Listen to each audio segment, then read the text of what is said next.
Bonjour, je m'appelle William et je viens avec cette vidéo vous raconter mon histoire qui fait qu'aujourd'hui je me retrouve sans domicile fixe. Je ne sais pas comment faire ni comment procéder. Donc je vais vous lire le courrier que j'ai envoyé déjà aux médias parce que j'aimerais que cette histoire soit médiatisée.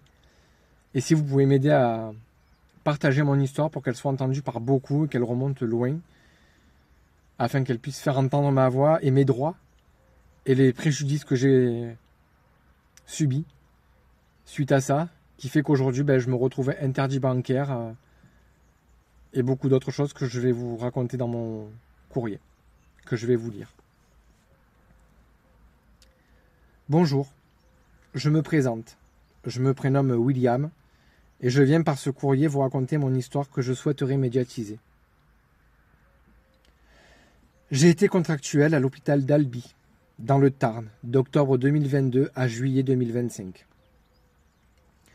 Tout se passe plus ou moins bien, comme dans tout travail, durant cette période où j'enchaîne des CDD de 6 mois puis d'1 an. Je reçois au mois d'avril 2025 un courrier daté du 22 m'indiquant que mon contrat arrive à échéance le 31/07/2025 et qu'il ne sera pas renouvelé. Jusque-là, rien d'anormal.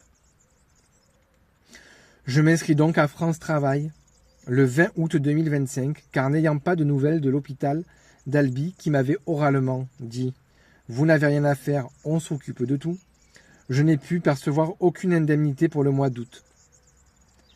Je suis donc indemnisé par France Travail pour septembre et octobre, les 2 mois de reliquat qu'il me reste et que je dois épuiser, avant de pouvoir être éligible et constituer mon dossier auprès d'Info Décision, organisme géré par le groupe CEGAP, et chargé de la gestion du chômage du service public, en l'occurrence celui de l'hôpital.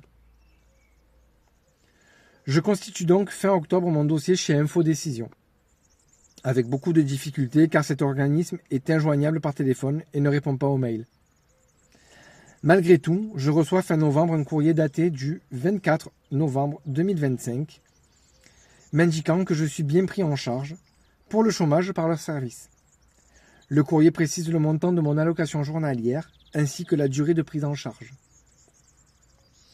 Je travaille malgré tout en intérim pendant les mois de novembre et décembre, tout en continuant mes actualisations auprès de France Travail, afin que celles-ci soient transmises auprès d'Info Décision. Après plusieurs burn-out, je vois avec France Travail pour une reconversion et j'entre avec eux dans un processus d'accompagnement régulier. Je décide donc qu'à partir du mois de janvier, ayant droit à mon chômage, de ne pas reprendre d'activité afin de me consacrer pleinement à ma reconversion. Les problèmes commencent au moment où je m'actualise le 27 janvier pour percevoir mes indemnités début février. Le 7 février, n'ayant rien reçu sur mon compte bancaire, je décide d'essayer de contacter Info Décision. Malgré de multiples appels infructueux, messages automatiques indiquant de renouveler l'appel, leur service n'étant joignable que du lundi au jeudi de 9h30 à 12h30, je n'obtiens aucune réponse. Le 10 février, après avoir abandonné toute tentative auprès d'Info Décision, je me tourne vers mon ancien employeur, l'hôpital d'Albi. La secrétaire m'informe que je dois contacter Monsieur C par mail, ce que je fais le jour même. Après quelques jours sans réponse de Monsieur C, je recontacte l'hôpital qui m'indique qu'il faut écrire à sa responsable, Madame A, également par mail. La secrétaire me transmet son contact et m'indique qu'elle répond habituellement. Aujourd'hui, au moment où j'écris ce courrier, le 21 mars 2025, je n'ai toujours aucune réponse de leur part. Ma conseillère France Travail, connaissant ma situation, me prend en urgence un rendez-vous avec une assistante sociale à la maison départementale d'Albi, que je rencontre fin février, le 20 ou le 23 de mémoire. Elle me remet 40 € en chèque service afin que je puisse manger. Suite à cette situation, au 1er mars, je me retrouve sans domicile fixe. Interdit bancaire, fichier Banque de France, et mon découvert autorisé de 500 € est annulé. Car à la date du 21 mars, je n'ai toujours aucune indemnité. J'ai un entretien avec ma conseillère France Travail le 6 mars, au cours duquel elle me donne encore des aides au déplacement, bus, train, et se rapproche de mon ancienne conseillère indemnisation concernant les documents censés être transmis automatiquement à Infodécision. Elle nous informe que cela se fait automatiquement et que les fiches AMA, ça s'appelle comme ça, sont bien transférées. Elles me sont également envoyées personnellement par mail en preuve. Je décide donc ce jour-là d'envoyer un mail de mise en demeure aux alentours de midi en indiquant mon intention d'entamer une procédure pour non-paiement à l'adresse mail d'Infodécision. Je reçois alors miraculeusement un mail de leur service vers 15h m'indiquant qu'ils ont changé d'adresse mail, de numéro de téléphone ainsi que de procédure d'actualisation. Leur service étant fermé l'après-midi, je décide de les contacter dès l'ouverture le lundi 9 mars, au matin. Ce lundi-là, je tombe sur ma conseillère, Madame H, qui m'indique m'avoir relancé à 2 reprises et qu'elle ne relançait pas une 3e fois les allocataires. Je lui réponds qu'elle m'a relancé qu'après réception de mon mail de mise en demeure, du vendredi 6 mars à 15h, et lui précise que j'essaye de les contacter depuis début février sans succès. Ayant pris un rendez-vous au CDAD, Conseil départemental de l'accès au droit, je rencontre un avocat le 17 mars qui me conseille de constituer un dossier d'aide juridictionnelle et de consulter rapidement un avocat. Je contacte donc l'ordre des avocats qui m'oriente vers un cabinet avec qui j'ai rendez-vous le 19 mars.